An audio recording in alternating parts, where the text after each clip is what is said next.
बंगाल के श्रीरामपुर स्थित महेश में बुधवार को 629वीं बार भव्य रूप में भगवान जगन्नाथ की ऐतिहासिक स्नान यात्रा मनाई गई। इस दिन सुबह 7 बजे भगवान जगन्नाथ, बलराम और सुभद्रा को गर्भगृह से निकालकर स्नानपीढ़ी मैदान के विशेष मंच पर लाया गया, जहां उन्हें बाली भोग अर्पित कर विशेष पूजा की गई। परंपरा के अनुसार 28 घड़े गंगा जल और 1.5 मन दूध से तीनों विग्रहों का अभिषेक किया गया।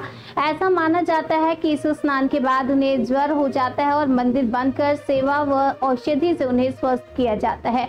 जगन्नाथ ट्रस्ट के सचिव पियाल अधिकारी ने बताया कि इस वर्ष का मुख्य आकर्षण था विशेष अभिषेक उत्सव, जिसमें देश भर की नदियों का जल, इत्र और चंदन से विग्रहों का भव्य स्नान हुआ। दोपहर 12:10 पर जय जगन्नाथ के जय घोष के बीच हजारों भक्तों ने दृश्य देखा। अब 27 जून को रथ यात्रा निकलेगी, जब तीनों विग्रह मासीबाड़ी की ओर प्रस्थान करेंगे और 5 जुलाई को उल्टा रथ में मंदिर लौट आएंगे।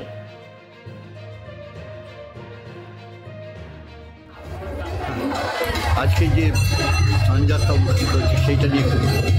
जय जगन्नाथ। आज জ্যৈষ্ঠ মাসের পূর্ণিমা যে তিথি, এই শুভ দিনে আমাদের মাইসের 629তম স্নানযাত্রা উৎসব মহাসমরায় পালিত হতে চলেছে। সকালবেলায় মঙ্গলারতির পর আমরা পৌণ্ডি যাত্রা সহকারে সকাল 7টার সময় আমরা প্রভুকে নিয়ে যাচ্ছি আমাদের স্নানবেদিতে। এক এক করে আমাদের প্রথম নারায়ণশীলে উঠেছে, তারপরে বলভদ্রদেব, তারপরে মা সুভদ্রা, তারপরে বলভদ্রদেব, তারপরে জগতের নাথ জগবন্ধু, ওনাকে পৌণ্ডি যাত্রা করে আমরা নিয়ে যাওয়া হবে আমাদের এই স্নানবেদিতে।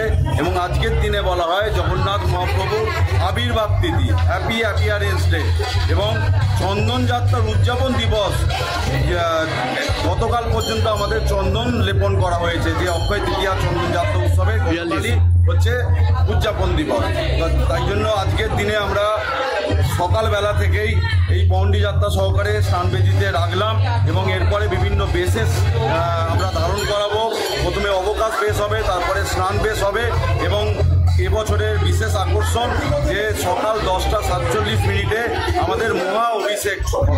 এই মহা অভিষেক 108 দ্রব্য দ্বারা বিভিন্ন তীর্থের জল থেকে শুরু করে পঞ্চগব্য, পঞ্চমৃত, বিভিন্ন তৈল দ্বারা এবং রত্ন দকায়, পুষ্প দকায়, ধাতু দকায় এবং বিভিন্ন ঔষধি দ্বারা, বিভিন্ন মৃত্তিকা, দ্বাদশ মৃত্তিকা দ্বারা আমরা মহাপ্রভুকে মহা অভিষেক করব এবং দুপুর 12:10 আমাদের মহাযোগের পুণ্য স্নান অনুষ্ঠিত হবে এবং তারপরেই মহাপ্রভু গজবেশে উনি ধারণ করবেন।